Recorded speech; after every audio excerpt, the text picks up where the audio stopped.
doing? Come on in. Everybody come on in. Come on in. Come on in and grab a So seat. good to see y'all. How you doing? What? You ain't tweaking, are you? No. All right, I'll see you down there. What's your name? Give me the other hand, son. I don't do left hand. What's wrong with you? What's your name? I like that outfit you got on. Tight, man. My name is Marshall Hatch Jr.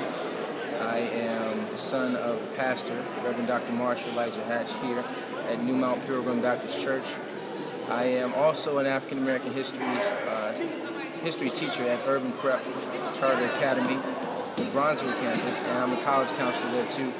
I think one of the biggest reasons we're here today is to educate our youth about the legacy of Dr. King and why it's still important today.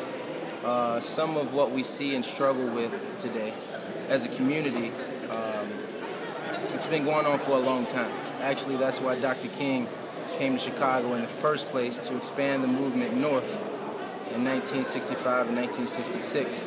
And what he was fighting for was education, quality education, fair housing, and employment.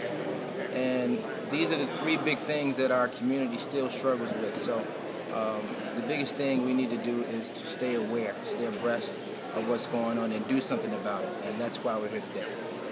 Martin Luther King. Oh man, you're gonna make me cry. Just speak up. It's okay. That's okay. You can Catch cry. me on the rebound.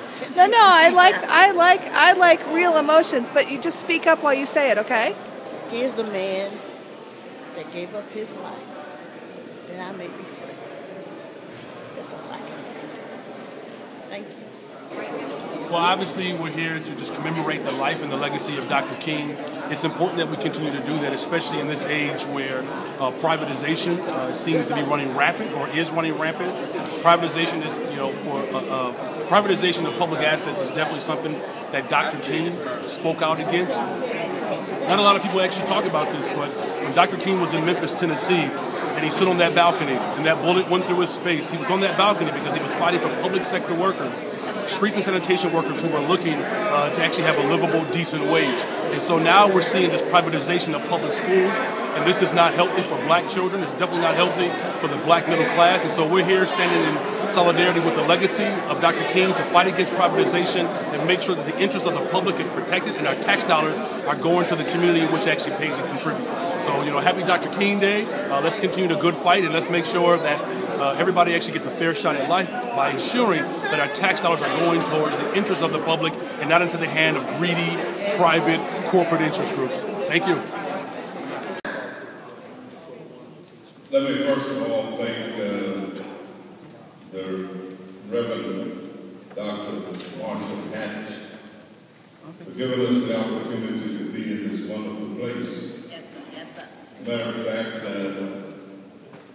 when Dr. King was alive, the same people who worship here today were not necessarily worshiping here today. On the second bus, so there's room for everybody. If you don't have a car, you're not on the first bus. Celebrating the life, the legacy, and the work of Dr. Martin Luther King. The work of King still exists and it still must go on. We have to pick up the mantle and carry and continue his work. Everything from Obama to back in the neighborhood, we have to continue that legacy of Dr. King. Thank you. My name is Linda Barbara, and I'm the founder of Sisters of the Hood, which is a Westside grassroots organization since 2003. And I think that this is a good event to be going on in our community to allow people to know that we do have history with Martin Luther King. So I think it's going to be a good event. I enjoy it every year.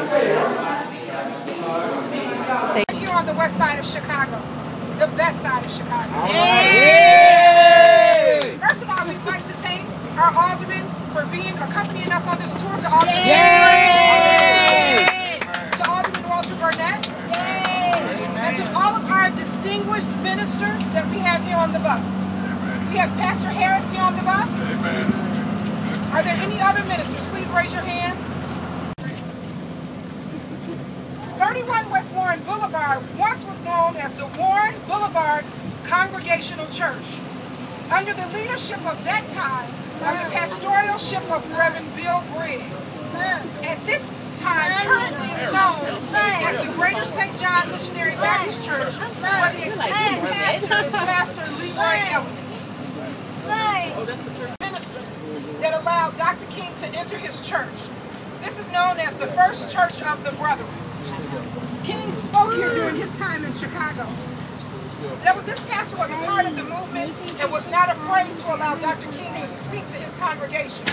He held hands with Dr. King, one of the first Caucasian congregations to open their doors to allow Dr. King inside.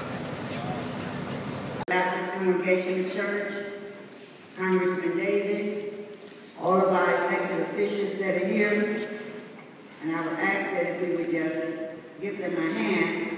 We just mentioned we have Alderman Michael Turner, the 4th Ward,